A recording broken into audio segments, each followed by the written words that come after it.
Hi everyone, doctor जय Mehta again. आज का जो हमारा एपिसोड है इसमें हम फॉलिकल स्टडी को लेके बात करेंगे।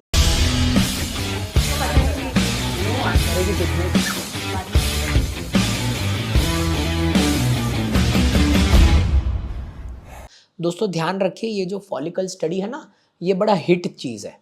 जो लोग नेचुरली प्रेग्नेंट होने के लिए कोशिश करते हैं और 2-3 महीना ट्राई करने के बाद में अगर नेचुरली प्रेग्नेंट नहीं हो पाते कोई भी कारण के वजह से, ऑलराइट, तो सबसे पहला उनके माइंड में यही आता है कि चलो यार, मैंने मेरे दोस्त के पास से सुना है तो मैं डॉक्टर के पास जाती हूँ और मैं फॉलिकल स्टडी करवा लेती हूँ। फॉलिकल स्टडी में भी पब्लिक का ये रहता है कि फॉलिकल स्टडी मान के चलिए मेरे घर के नज़दीक होती है कोई जगह पे, तो मुझे वो घर के नज़दीक होने वाली फॉलिकल स्टडी ही करवानी है, मुझे और ज़्यादा ये चीज़ को लेके मेरा दिमाग नहीं चलाना है। Very good. दोस्तों ध्यान रखिए, how to calculate your fertile window without follicle study. ये तो जब किसी के पीरियड रेगुलर रहते हैं इसके बारे में हमने आपको बता ही दिया है हमारे वीडियोज़ में। इरेगुलर साइकिल्स में, ओबेसिटी में, मोटापे में, पॉलीसिस्टिक ओवेरियन सिंड्रोम में आपको फॉलिकल स्टडी करवानी चाहिए, क्योंकि वो आपको हेल्प करेगा एग्जैक्ट ओवुलेशन का डेट पता करने के लिए। जब कभी भी ना दोस्तों ये पीरियड का दूसरा तीसरा दिन रहता है तब बहुत छोटे छोटे फॉलिकल्स दिखते हैं। फिर नेचुरली अगर आप देखोगे तो 11वें 12वें दिन तक एक फॉलिकल बन जाता है डोमिनेंट फॉलिकल।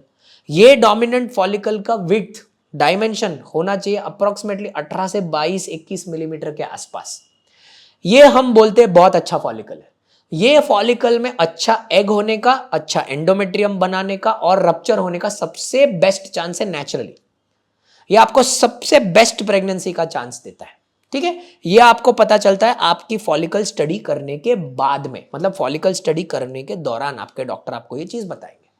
बहुत बार ये देख के डॉक्टर बोलेंगे काम कर भाई, नेचुरली ट्राई कर, या मैं तुझे वो रप्चर होने के लिए एक इंजेक्शन देता हूं। पर जब आप कोई सुपर स्पेशलाइज्ड सेंटर के पास जाओगे तो वो सेंटर आपका थोड़ा और करेगा यही फॉलिकल स्टडी। उसमें वो आपको बताएगा कि ब्लड कैसे फ्लो हो रहा है, उसमें ये फॉलिकल का एक 3D इमेज लेके मिलेगा।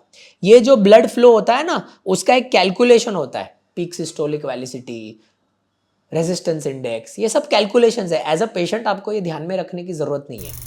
ये कैलकुलेशंस अगर कोई ठीक से करके देता है, जो ज्यादातर करके कोई एक्सपर्ट सेंटर्स आपको करके देते हैं, तो आपका वो फॉलिकल मेट्रिक का एक्यूरेसी बढ़ जाता है।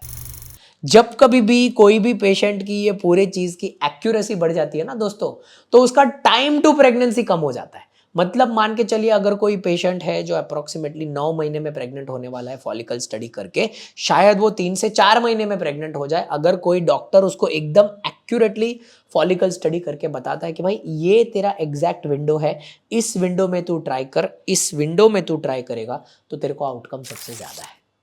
पर दोस्तों और एक चीज ध्यान रखना है, ये सब करने के साथ में ध्यान रखना है कि मेल पार्टनर्स की भी रिपोर्ट नॉर्मल होवे, फीमेल पार्टनर्स की भी रिपोर्ट नॉर्मल होवे और फेलोपियन ट्यूब्स नॉर्मल होवे। क्योंकि फेलोपियन ट्यूब्स का नॉर्मल होना पेशेंट्स के लिए बहुत इंपॉर्टेंट है नेचुरली कंसीव करने के लिए।